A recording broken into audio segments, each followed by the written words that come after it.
Today, I want to talk about dice in the Stormlight Archive RPG. Specifically, I want to talk about something called the plot die. Now, the plot die is something that you roll along with a standard d20. Stormlight RPG uses a d20 plus modifier core resolution mechanism that's going to be familiar to anybody who's played D&D or any d20 based RPG. Where the plot die spices things up is by being something you could add to rolls that are risky or dramatic or especially relevant to the plot. And when you use it, it has three possible outcomes. What you're hoping to get is an opportunity. That means whether you succeed or fail, there's a positive side effect. What you don't want to get is a complication. That means that whether you succeed or fail, there's a negative plot twist. And then if you roll a blank, everything's cool. The skill test proceeds as normal. But what's so fun about this is when you roll the plot die, it just adds more to the story. So a story I've told recently is about an edge dancer in the team who sees an enemy archer, scrambles up a cliff, and slams down their hand on the edge of the cliffside to use abrasion, saying, hey, I want to knock this archer off of the cliff and into the rocks below. So as the GM in that situation, I said, that sounds really cool, really exciting. Yeah, roll for abrasion. He just rolled his d20 plus abrasion modifier, slap the ground, infuse it with Stormlight, and make it all slippery. And he succeeded at that roll. But amidst that roll, I also said, roll the plot die. Because in that situation, he's on the edge of a cliff. I could very easily picture this could be a good thing or a bad thing for him. He rolled an opportunity. And with that, not only did he knock the enemy prone, which is kind of the baseline effect of using abrasion in that particular way, but I was able to say, yeah, and because you got an opportunity, he slides right off the cliff and into the rocks below and takes 2d6 damage and all that good stuff. So that meant more was happening in one turn than would normally have happened. If he'd rolled a complication instead, he would be down maybe instead of the archer or maybe with the archer, depending on the situation. And that, I think, is my favorite thing about the plot die, because no matter what's happening, more is happening.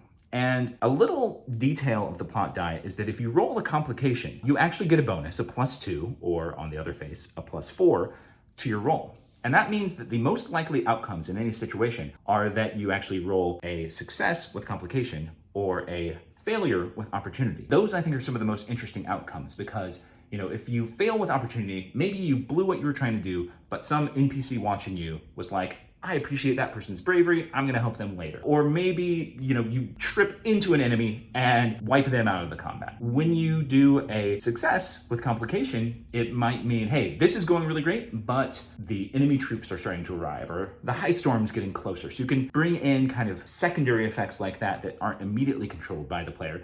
Or it could just be like, you succeed, but you broke your sword in the process. Or you succeed, but you caused somebody else to be distracted in a dangerous way, endangering one of the civilian NPCs you were trying to save. So it just adds a little bit more texture to the story. And the playtester response to this has been really, really positive. I wasn't sure people would like this. I thought it might be too much of a departure from kind of classic D20. And a lot of our playtesters are people whose primary background was D&D. That's a lot of RPG players, period. However, this is something that people embraced. And one person told me that it was like advantage and disadvantage, in that it was something that once you started using it, it just integrated very smoothly into the game and became something that was like really easy and fun. By the way, we also have advantage and disadvantage, except you can use them on the plot die.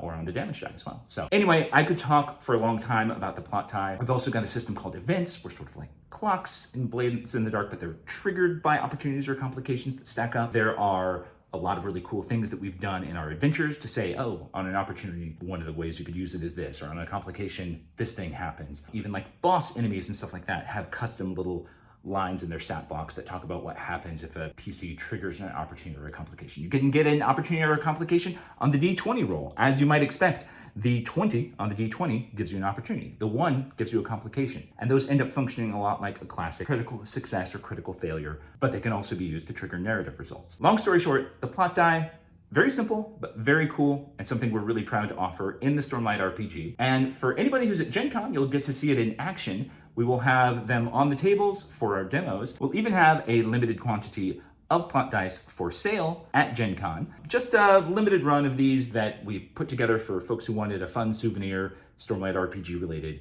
from the show.